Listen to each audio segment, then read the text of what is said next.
So, Martin, Yes. we are very happy and very excited to have you here in Pardavimų formulė. And your presentation was excellent, really Thank you. very interesting and very valuable for audiences Thank you, I and appreciate that. participants. Thank you. And I have some questions, like, summarizing of everything what you just presented. And of course, it's very good when you are having some ideas, nice ideas, how to make better customer experience. Yes. But my question is regarding execution, implementation, Yes. and managing all Yes. this change process, Yes. because sometimes this changes are not very common and not very naturally going in the... Well, I'm going to answer that question in a second, but the first thing I'm going to do is pay you a compliment. Great glasses, and by the way, love your outfit. Thank you. Lovely suit. Very unusual, but very, very smart. So Thank you very much. Look, it's a great question. And the reason why change and transformation often falls down is the people that are in the business who need to deliver the change have often not been part of the answer. So what I mean by that is businesses often bring in, I do a bit of consulting, right? But I'm also a practitioner. Companies often bring in consultancies to tell them what they should be doing better or differently. The problem is those consultancies often don't engage enough with enough people who are actually going to be responsible for doing the doing. So the board or the leadership team bring in the advisors.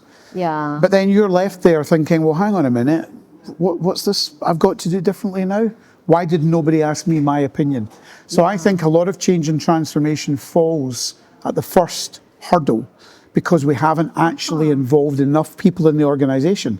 So the more people you can involve in determining what needs to be done differently or better, whether it's customer centricity or digital transformation or sales, whatever we're talking about, the more people you involve, often there's lots of people who don't have a voice in the business and they have a lot of great ideas. And if you give them a voice, not only do you get some great ideas, but you also get their commitment to the change and the transformation you're trying to make as a business that they're going to be accountable for delivering. Excellent. Going from this, just what you told, bringing voice of real customer service people, yes? What do you mean by that? How does it look in real life? There's two elements to the voice, I call it a VOC for short. Okay. But there's the voice of the customer and there's the voice of the colleague. And what I was alluding to there is more the voice of the colleague. Because again, most people in an organization, particularly if you're in a big company and you're further down the chain somewhere, you often don't have a voice. Or there isn't a formal way for you to provide feedback What is the best to the way business. to collect those voices? There's lots of ways you can do it. You can run focus groups within your own organization. You can provide anonymous channels for them to give you feedback. Sometimes they might want to talk about things that are sensitive and they might not want to put their name to it. I mean, when I ran my advisory business, Practicology, I literally had a suggestion box in every office. And I encouraged people to just type a response so it would be anonymous. They could sign it if they wanted to, if they wanted to put their name to it, or they could leave it anonymously. And we would look at that every month and we would action what the feedback that we were getting about things that could be done differently or better, providing we agreed with it. We didn't always agree with everything, but we gave our colleagues a voice so they felt more engaged, connected and involved with the business. And trusted. And after this, you are doing some summary, making some decisions. Yes, we would make decisions about, it could be a process, it could be technology, it could be about how we measure people, it could be about their own experience coming to work with us, it could be the way that we engage with our customers, it could be any number of things.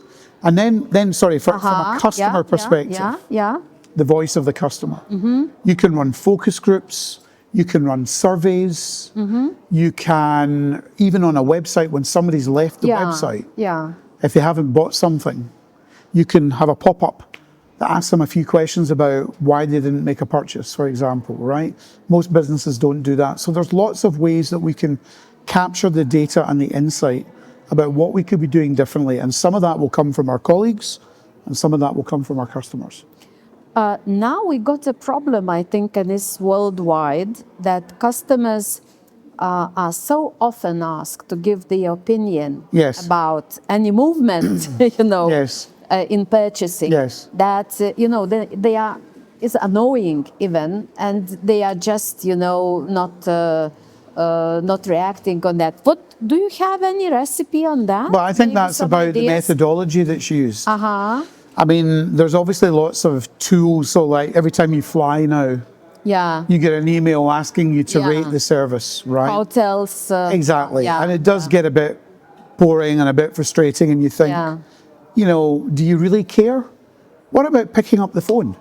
In my presentation, I suggested to everyone in the room, I asked them the question, when was the last time you called a lapsed customer? Yeah. Yeah. So if you think about it, if you're in business to business sales, if you're selling to another organization,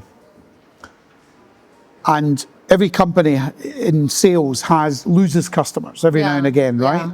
But they don't make the effort often, I think, in a constructive enough way to find out why that person no longer wants to work with them, Yeah. why that company no longer wants to buy their products or services.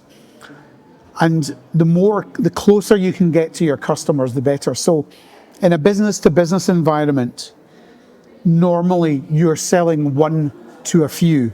Yeah. In business to consumer, you're selling one to many. So you can easily go back to the Correct. old-fashioned style of speaking. And the more effort you make to build the relationship with the customer. Yeah.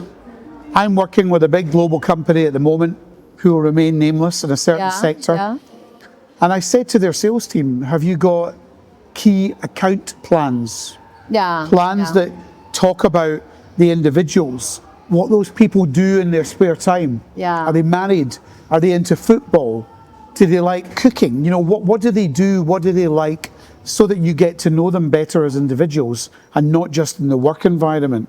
And you've got to make the effort to get to know them better and have those conversations in order to do that. But once you understand that, then you can communicate with them more like a friend.